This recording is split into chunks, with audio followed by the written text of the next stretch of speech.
guys, and welcome back to Reading Club. So today I'm going to read you Harry Potter and the Chamber of Secrets, Chapter 12. Chapter 12, The Polyjuice Potion. They stepped off the stone staircase at the top, and Professor McGonagall rapped on the door. It opened silently, and they entered. Professor McGonagall told Harry to wait and left him there alone. Harry looked around. One thing was certain. Of all the teachers' office Harry had visited so far this year, Dumbledore's was by far the most interesting. If he hadn't been scared out of his wits that he was about to be thrown out of school, he would have been very pleased to have a chance to look around it. It was a large and beautiful circular room, full of funny little noises. A number of curious silver instruments stood on spindle-like tables, whirling and emitting little puffs of smoke. The walls were covered with portraits of old headmasters and headmistresses, all of whom were snoozing gently in their frames. There was also an enormous claw-footed desk, and sitting on a shelf behind it, a shabby, tattered wizard's hat, the Sorting Hat. Harry hesitated. He cast a wary glance around the sleeping witches and wizards on the walls. Surely it couldn't hurt if he took the hat down and tried it on again, just to see, just to make sure it had put him in the right house. He walked quickly around the desk, lifted the hat from its shelf, and lowered it slowly onto his head. It was much too large, and slipped down over his eyes just as it had done the last time he'd put it on. Harry stared at the black inside of the hat, waiting. Then a small voice said in his ear, "Being your bonnet, Harry Potter?" Yes," Harry muttered. Sorry to bother you. I wanted to ask." "You've been wondering whether I put you in the right house," said the hat smartly. "Yes, you were particularly difficult to place. But I stand by what I said before." Harry's heart leapt. "You would have done well in Slytherin." Harry's stomach plummeted. He grabbed the point of the hat and pulled it off. It hung limply in his hand, grubby and faded. Harry pushed it back onto its shelf, feeling sick. "You're wrong," he said aloud to the still and silent hat. It didn't move. Harry backed away, watching it. Then a strange gagging noise behind him made him wheel around. He wasn't alone after all. Standing on a golden perch behind the door was a decrepit-looking bird that resembled a half-plucked turkey. Harry stared at it, and the bird looked balefully back, making its gagging noise again. Harry thought it looked very ill. Its eyes were dull, and, even as Harry watched, a couple more feathers fell out of its tail. Harry was just thinking that all he needed was for Dumbledore's pet bird to die while he was alone in the office with it, when the bird burst into flames. Harry yelled in shock and backed away into the desk. He looked feverishly around in case there was a glass of water somewhere, but he couldn't see one. The bird, meanwhile, had become a fireball. It gave one loud shriek, and the next second there was nothing but a smouldering pile of ashes on the floor. The office opened. Dumbledore came in, looking very somber. "Professor," Harry gasped, "your bird, I couldn't do anything. He just caught fire." To Harry's astonishment, Dumbledore smiled. "About time, too," he said. "He's been looking dreadful for days. I've been telling him to get a move on." He chuckled at the stunned look on Harry's face. "Fawkes is a phoenix, Harry. Phoenixes burst into flame when it is time for them to die and are reborn from the ashes. Watch him." Harry looked down in time to see a tiny, wrinkled, newborn bird poke its head out of the ashes. It was quite as ugly as the old one. "It's a shame you had to see him on a burning day," said Dumbledore, seating himself behind his desk. "He's really very handsome most of the time. Wonderful red and gold plumage. Fascinating creatures, phoenixes. They can carry immensely heavy loads. Their tears have healing powers, and they make highly faithful pets." In the shock of Fawkes catching fire, Harry had forgotten what he was there for, but it all came back to him as Dumbledore settled himself in the high chair behind the desk and fixed Harry with his penetrating light blue stare. Before Dumbledore could speak another word, however, the door of the office flew open with an alarmingly bang, and Hagrid burst in, a wild look in his eyes, his balaclava perched on top of his shaggy black head and the dead rooster still swinging from his head. "It wasn't Harry, Professor Dumbledore," said Hagrid urgently. "I was talking to him seconds before that kid was found. He never had time, sir." Dumbledore tried to say something, but Hagrid went ranting on, waving the rooster around in his agitation, sending feathers everywhere. "It can't have been him. I swear it in front of the Ministry of Magic if I have to.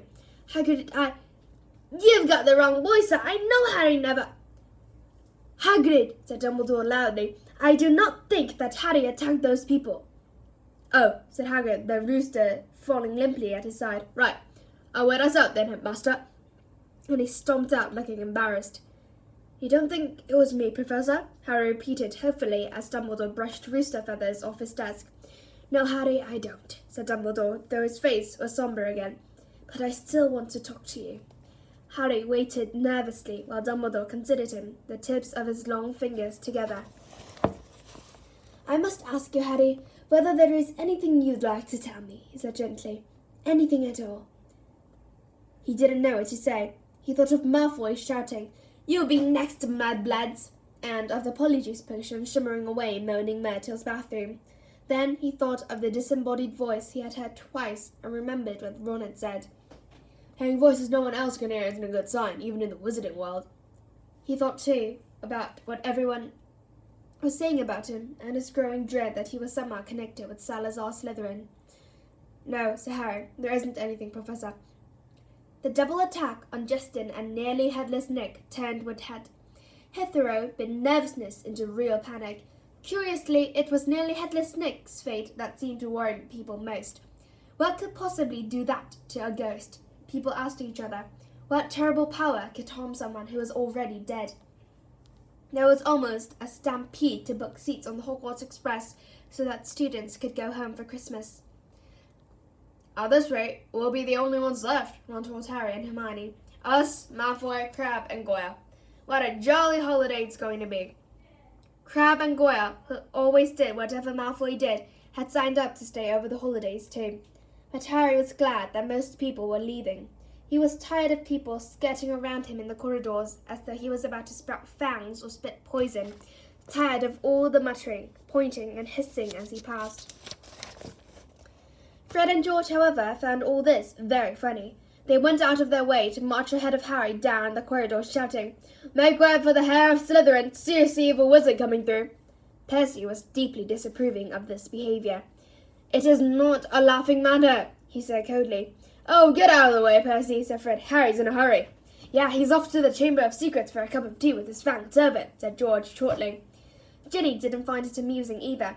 "Oh, don't!" she wailed every time Fred asked Harry loudly who he was planning to attack next, or when George pretended to ward Harry off with a large clove of garlic when they met. Harry didn't mind.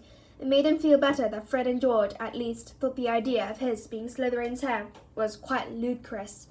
But their antics seemed to be aggravating Draco Malfoy, who looked increasingly sour each time he saw them at it. "It's because he's bursting to say it's really him," said Ron knowingly. "You know how he hates anyone beating him at anything, and you're getting all the credit for his dirty work." "Not for long," said Hermione in a satisfied tone. "The Polyjuice Potion's nearly ready. We'll be getting the truth out of him any day now." At last the term ended, and a silence deep as the snow on the ground descended on the castle. Harry found it peaceful rather than gloomy, and enjoyed the fact that he, Hermione, and the Weasleys had the run of Gryffindor Tower, which meant they could play Exploding Snap loudly without bothering anyone, and practice dueling in private.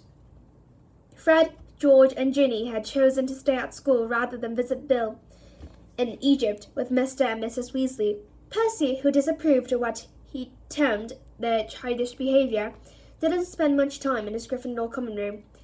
He had already told them promptly that he was only staying over Christmas because it was his duty as a prefect to support the teachers during this troubled time. Christmas morning dawned, cold and white. Harry and Ron, the only ones left in their dormitory, were woken very early by Hermione, who burst in, fully dressed and carrying presents for them both.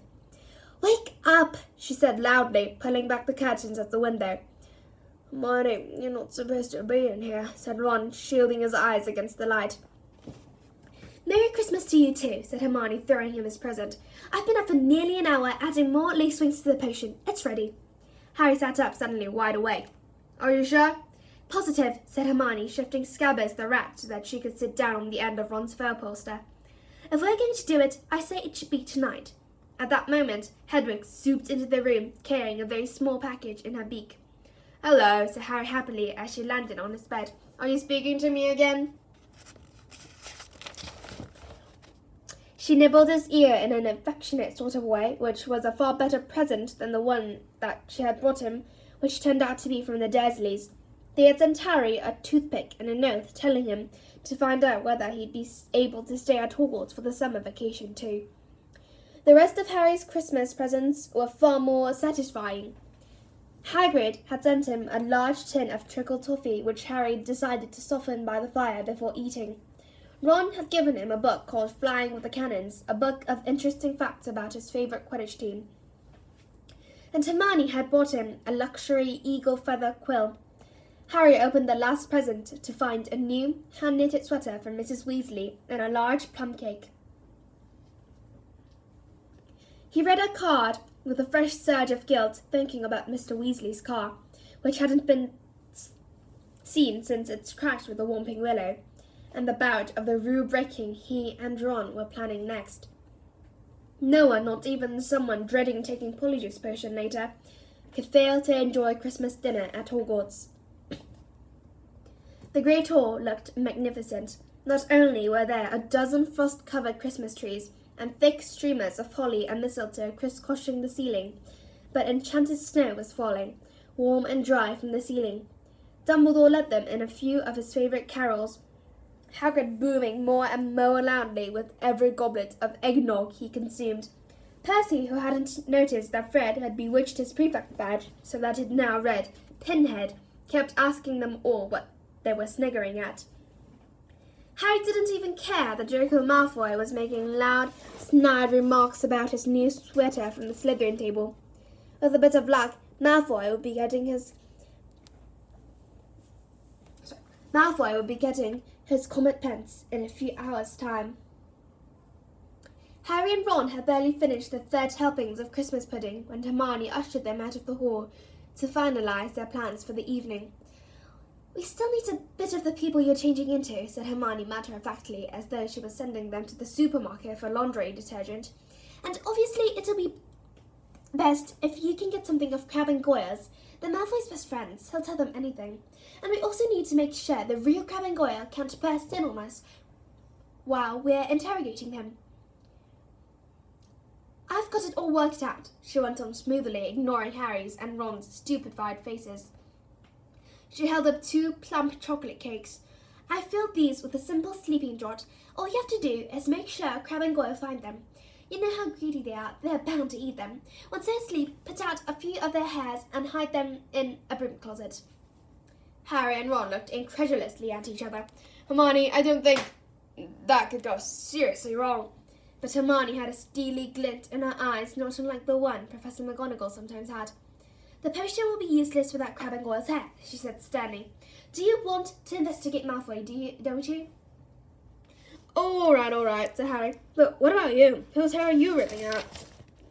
I've already got mine, said Hermione brightly, pulling a tiny bottle out of her pocket and showing them the single hair inside it. Remember Millicent Bloodstone wrestling with me at the dueling club? She left this on my robe when she was trying to strangle me. And she's gone home for Christmas, so I'll just have to tell the Slytherins I've decided to come back. When Hermione had bustled off to check on the Polyjuice Potion again, Ron turned to Harry with a doom-laden expression. Have you ever heard of a plan where so many things could go wrong? But to Harry's and Ron's utter amazement, stage 1 of the operation went just as smoothly as Hermione had said. They left in the deserted entrance hall after Christmas tea, waiting for Crabbe and Goyle, who had remained alone at the Slytherin table, shoveling down 4th helpings of trifle. Harry perched the chocolate cakes on the end of the banisters. When they spotted Crabbe and Goyle coming out of the Great Hall, Harry and Ron hid quickly behind a suit of armour next to the front door. How thick can you get? Ron whispered ecstatically as Crabbe gleefully pointed out the cakes to Goyle and grabbed them. Grinning stupidly, they stuffed the cakes whole into their large mouths. For a moment, both of them chewed greedily, looks of triumph on their faces. Then, without the smallest change of expression, They both kneeled over backward onto the floor. By far the hardest part was hiding them in the closet across the hall. Once they were safely stowed among the buckets and mops, Harry yanked out a couple of the bristles that covered Goyle's forehead, and Ron pulled out several of Crabbe's hairs. They also stole their shoes because their own were far too small for Crabbe and Goyle-sized feet. Then, still stunned at what they had just done, they sprinted up to Moaning Myrtle's bathroom. They could hardly see for the thick black smoke issuing from the stall in which Hermione was stirring the cauldron. Pulling their robes up over their faces, Harry and Ron knocked softly on the door. "Hermione?" They heard the scrape of the lock, and Hermione emerged, shiny-faced and looking anxious. Behind her they heard the gloop-gloop of the bubbling, glutinous potion. 3 glass tumbles stood ready on the toilet seat. "Did you get them?" Hermione asked breathlessly. Harry showed her Goyle's hair. "Good, and I sneaked these spare robes out of the laundry," Hermione said, holding up a small snack. "You'll need bigger size once you're Crabbe and Goyle." The 3 of them stared into the cauldron. Close up, the potion looked like thick, dark mud, bubbling sluggishly.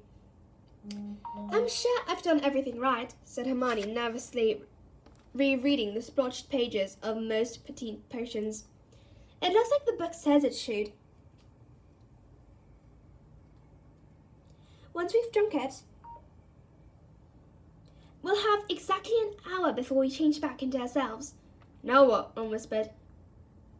"We separated into 3 glasses and add the hairs." Hermione laid a large dollops of the potion into each of the glasses. Then, her hand trembling, she shook Millicent Bloodstone's hair out of its bottle into the first glass. The potion hissed loudly like a boiling kettle and frothed madly. A second later, it had turned into a sick sort of yellow. "Oh, essence of Millicent Bloodstone," said Ron, eyeing it with loathing, but it tastes disgusting. "Add yours then," said Hermione. Harry dropped Goyle's hair into the middle glass, and Ron put Crabbe's into the next one. Both glasses hissed and frothed. Goyle's turned the khaki colour of a booger, Crabbe's a dark murky brown. "Hang on," said Harry as Ron and Hermione reached for their glasses.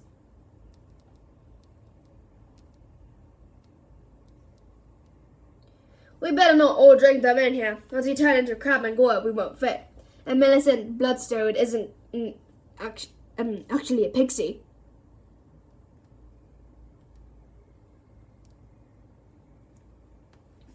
"Good thinking," said Ron, unlocking the door. "We'll take separate stalls."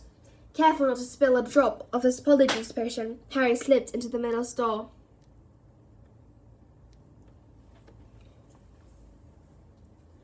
"Ready?" he called. "Ready!" came Ron and Hermione's voices. 1, 2, 3. Pinching his nose, Harry drank the potion down in 2 large gulps. It tasted like overcooked cabbage. Immediately, his insides started withering as though he just swallowed live insects.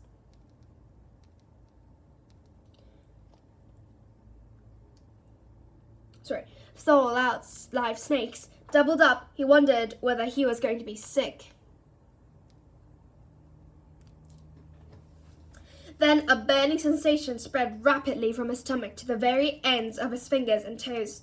Next, bringing him gasping to all fours, came a horrible melting feeling as the skin all over his body bubbled like hot wax, and before his eyes, his hands began to grow, the fingers thickened, the nails broadened, the knuckles were bulging like bolts. His shoulders stretched painfully, and a prickling on his forehead told him that his hair was creeping down towards his eyebrows. His robes ripped as his chest expanded like a barrel bursting its hoops. His feet were agony in shoes 4 sizes too small. As suddenly as it had started, everything stopped.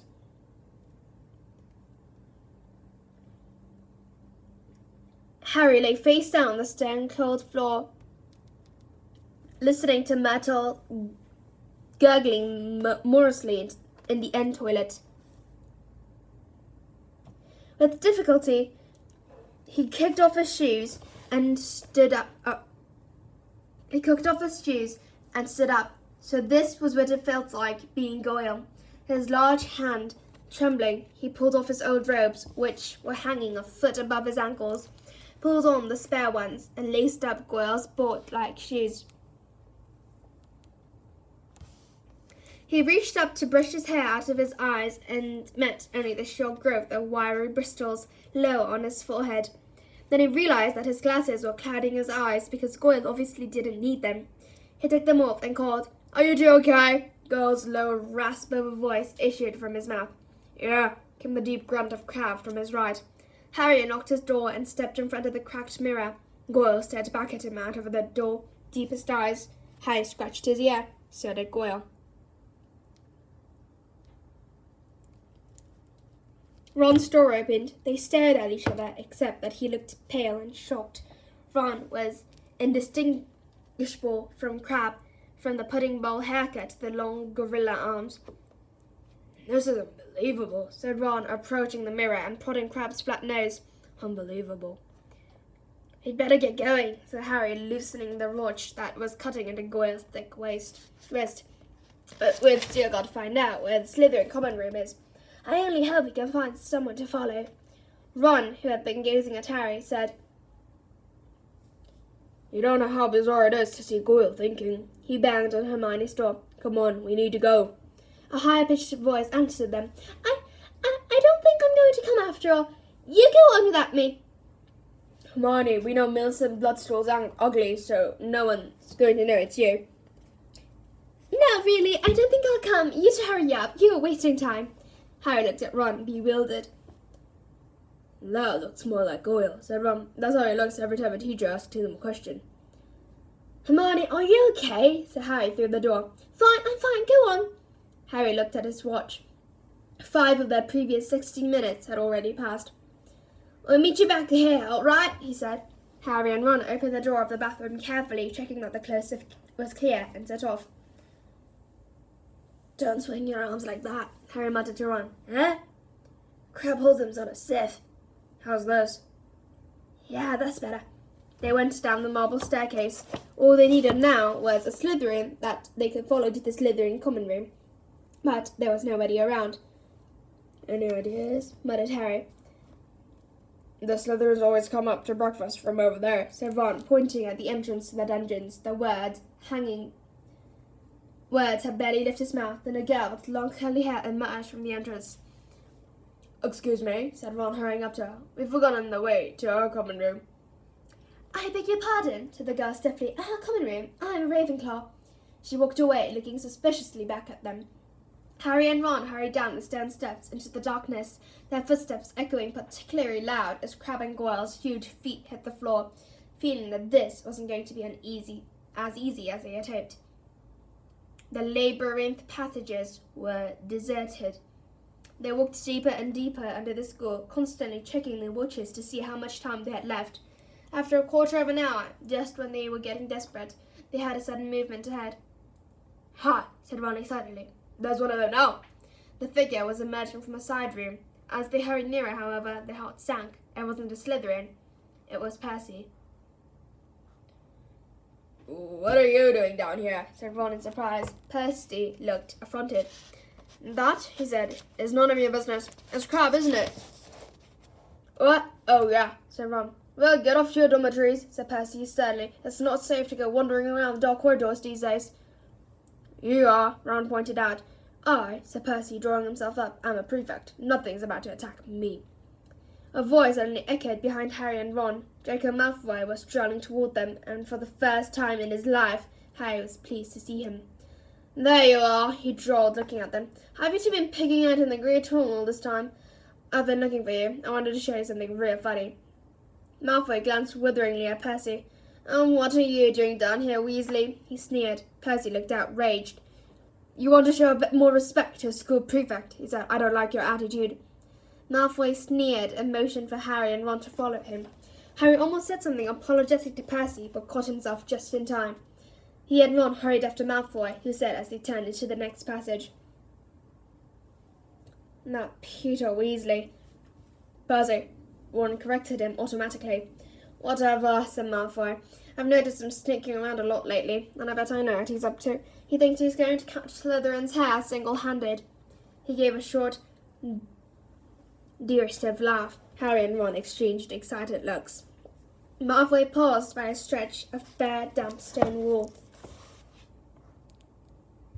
What's the new password again? He said to Harry. Oh yeah, pure blood, said Malfoy, not listening, and a stone door concealed in the wall slid open. Malfoy marched through it, and Harry and Ron followed him. The Slytherin common room was a long, low, underground room with rough stone walls and ceiling from which round, greenish lamps were hanging on chains. A fire was crackling under an elaborately carved mantelpiece ahead of them, and several Slytherins were silhouetted around in high-backed chairs. Wait here, said Malfoy to Harry and Ron, motioning them to a pair of empty chairs set back from the fire. I'll go and get it. My father's just sent it to me. Wondering what Malfoy was going to show them, Harry and Ron sat down, doing their best to look at home. Malfoy came back a minute later, holding what looked like a newspaper clipping.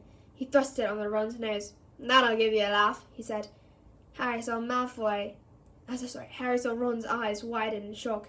He read the clipping quickly, gave a very forced laugh, and handed it to Harry. It had been clipped out of the Daily Prophet, and it said, Inquiry at the Ministry of Magic. Arthur Weasley, head of the Mystery of Muggle Artifacts Office, was today fined 50 galleons for bewitching a Muggle car. Mr. Lucius Malfoy, a governor of Hogwarts School of Witchcraft and Wizardry, where the enchanted car crashed earlier this year, called today for Mr. Weasley's resignation. Weasley had brought the ministry into disrepute, Mr. Malfoy told our reporter. He is clearly unfit to draw up our laws, and his ridiculous Muggle Protection Act should be scrapped immediately. Mr. Weasley was unavailable for the comment, although his wife told reporters to clear off or she'd set the family ghoul on them. Well, said Malfoy impatiently as Harry handed the clipping back to him. Don't you think it's funny? Ha ha, said Harry bleakly. Arthur Weasley loves Muggles so much he should snap his wand in half and go and join them. Said Malfoy scornfully. You never know the Weasleys are purebloods the way they behave. Ron, or rather Crabbe's face, was contorted with fury. What's up with you, Crabbe? Snapped Malfoy. Stomachache, Ron grunted. Well, go up to the hospital wing and give all those mudbloods a kick for me, said Malfoy, sniggering. You know, I'm surprised the Daily Prophet hadn't reported all these attacks yet, he went on thoughtfully. I suppose Matt Dumbledore's trying to hush it all up. He'll be sacked if it doesn't stop soon. Father's always said old Dumbledore's the worst thing that's ever happened to this place. He loves Muggleborns. A decent headmaster would have never have let the slime like that Creevy in. Malfoy started taking pictures with an imaginary camera and did a cruel but accurate impression of Colin. Potter, can I have your picture? Potter, can I have your autograph? Can I like your shoes? Can I like your shoes, please, Potter? He dropped his hands and looked at Harry and Ron. What's the matter with you two? Far too late, Harry and Ron forced themselves to laugh, but Malfoy seemed satisfied. Perhaps Crabbe and Goyle was always slow on the uptake. Saint Potter, the Mudblood's friend, said Malfoy slowly. He's another one with no proper wizard feeling, or he wouldn't go around with that jumped-up Granger Mudblood, and people thinks he's Slytherin's heir. Harry and Ron waited with bated breath. Malfoy was suddenly seconds away from telling them it was him, but then, I wish I knew who it is, said Malfoy petulantly. I could help them. Ron's jaw dropped so the crowd looked even more clueless than usual. Fortunately, Malfoy didn't notice, and Harry, thinking first, said, We must have some idea who's behind it all. You know, I haven't, Goyle. How many times do I have to tell you? Snapped Malfoy. And Father won't tell me anything about the last time the chamber was opened either. Of course, it was 50 years ago, so it was beyond his time, but he knows all about it. And he says it was all kept quiet, and it'll look suspicious if I know too much about it. But I know one thing. Last time the Chamber of Secrets was opened, a mudblood died. So I bet it's a matter of time before one of them is killed this time. I hope it's Granger, he said with relief. Ron was clenching Crabbe's gigantic fists. Feeling it would be a bit of giveaway if Ron punched Malfoy, Harry shot him a warning look and said, "Do you know if the person who opened the chamber last time was caught?" "Oh, yeah. Whoever it was expelled," said Malfoy. "They're probably still in Azkaban." "Azkaban?" said Harry, puzzled. "Azkaban, the wizard prison, Goyle," said Malfoy, looking at him in disbelief. "Honestly, if you were any slower, you'd be going backward." He shifted restlessly in his chair and said, "Father says to keep my head down and let the hair of Slytherin get on with it. He says the school needs ridding of all the mud and filth. But not to get mixed up in it. Of course, he's got a lot on his plate at the moment. You know, the Ministry of Magic raided our manor last week." Harry tried to force Goyle's dull face into a look of concern.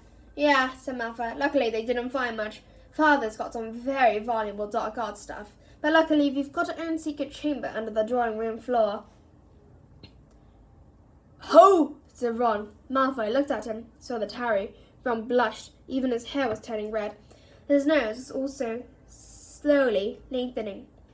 The hour was up. Ron was turning him back into himself, and from the look of horror he was suddenly giving Harry, he must be too. They both jumped to their feet. "Medicine for my stomach," Ron grunted, and without further ado, he sprinted the length of the Slytherin common room, hurled himself at the stone wall, and dashed up the passage, hoping against hope that Malfoy hadn't noticed anything. Harry could feel his feet slipping around in Goyle's huge shoes, and had to hoist up his robes as he shrank. They crashed up the steps into the dark entrance hall, which was full of a muffled pounding coming from the closet where they locked Crabbe and Goyle. Leaving their shoes outside the closet door, they sprinted in their socks up the marble staircase toward Moaning Myrtle's bathroom. "Well, it wasn't a complete waste of time," Ron panted, closing the bathroom door behind them. "I know we still haven't found out who's doing the attacks, but I'm going to write to Dad tomorrow and tell him to check on him in Malfoy's drawing room." Harry checked his face in the cracked mirror. He was back to normal.